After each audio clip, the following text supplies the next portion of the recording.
नमस्कार. आज आपण बनवतोय पावभाजी. पावभाजीसाठी मी भाज्या घेतलेल्या आहेत. फ्लावर, गाजर, बटाटा, कॅप्सिकम, टोमॅटो आणि मटर, फ्रोझन मटर आहेत आणि बीटरूट हा कलरसाठी घेतलेला आहे. आता आपण याला याच्यामध्ये मिक्सरमध्ये सगळे भाज्या टाकून घेणार आहोत. हे मटर टाकते आहे, टोमॅटो टाकते आहे, बटाटा टाकून घ्यायचा, कॅप्सिकम टाकून घ्यायचं, सगळ्या भाज्या आपल्या बीटरूट टाकून घ्यायचं. बीटरूटमुळे कलर छान येतो. आणि हे फ्लावर टाकून मी फ्लावर बारीक चिरून घेतलेला आहे. हा गाजर, आपल्याला गाजर, फ्लावर, बटाटा हे सगळ्या भाज्या आपल्याला ना याच्यामध्ये पाणी थोडंसंच पाणी टाकून वाफवून घ्यायचे आहेत. हे बघा, हे बुडतील तेवढंच पाणी टाकायचं आहे. आणि आपल्याला ह्याच्या 2 शिट्ट्या काढून घ्यायच्या. आता हे मी 3 शिट्ट्या काढून घेतलं. आता हे मी मॅश करून घेते. आणि आता हे कढईत तापत ठेवले.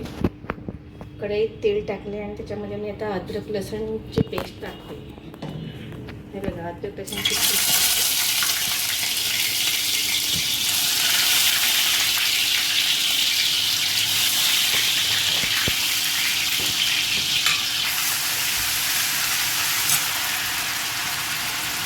अद्रक लसूणची पेस्ट चांगली जर आपण परतून घेतली, पेस्टचा कच्चेपणा गेला की आपल्याला त्यामध्ये आता कांदा टाकून घ्यायचा आहे.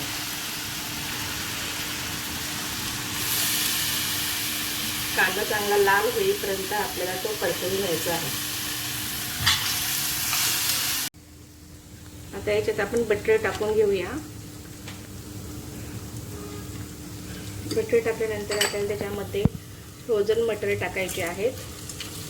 आणि फ्रोझन मटर नंतर आपल्याला त्याच्यामध्ये मीठ टाकून घेऊया. चवीनुसार मीठ आणि चांगलं फ्राय करून घेऊया. त्याच्यात मी पावभाजी मसाला टाकून घेत आहे. एव्हरेजचा लाल तिखट आणि धनेजिरा पावडर टाकत आहे. हळद, तुम्हाला जसे चवीनुसार तुम्हाला मसाले चालत असतील तसे त्याप्रमाणे टाका. इथे मी आमचा घरगुती मसाला टाकत आहे तिखटासाठी. आणि हे चांगल्या प्रकारे आपल्याला तेलामध्ये फिरवून घ्यायचे आहे. त्याच्यानंतर आपल्याला त्याच्यामध्ये आपण हे मॅश केलेलं हे टाकायचं. मॅश केलेलं सगळ्या भाज्या टाकून घ्यायच्या आहेत तेलामध्ये. हे चांगलं फ्राय झाल्यानंतर आता याच्यामध्ये आपल्याला भाजी टाकून घ्यायची आहे.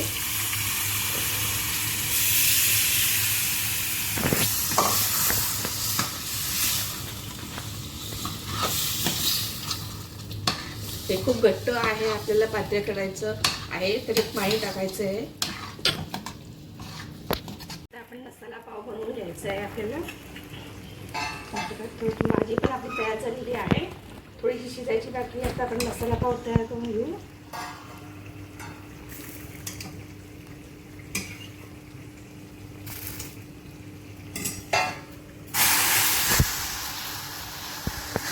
बटर टाकू थोडंसं.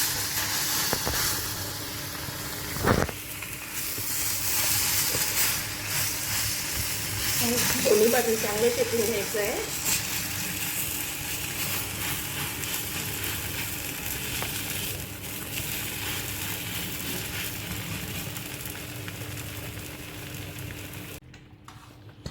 बघा, आता आपली भाजी एकदम सुंदर झाली. आपण त्याच्यावर ते कोथिंबीर टाकून घेऊया मस्तपैकी.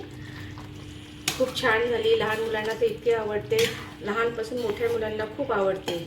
तुम्हाला असं एवढी पातळ ठेवायची असते कारण पावभाजी ही नंतर थंड झाल्यानंतर खूप घट्ट होते, म्हणून एवढी पातळ ठेवलेलीच करा. आता आपण हिला सर्व करून घेऊया.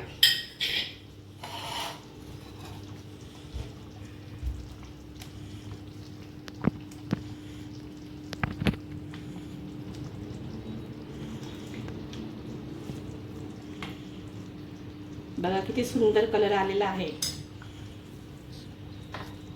आवडल्यास लाईक, शेअर्स, कमेंट्स करा. धन्यवाद.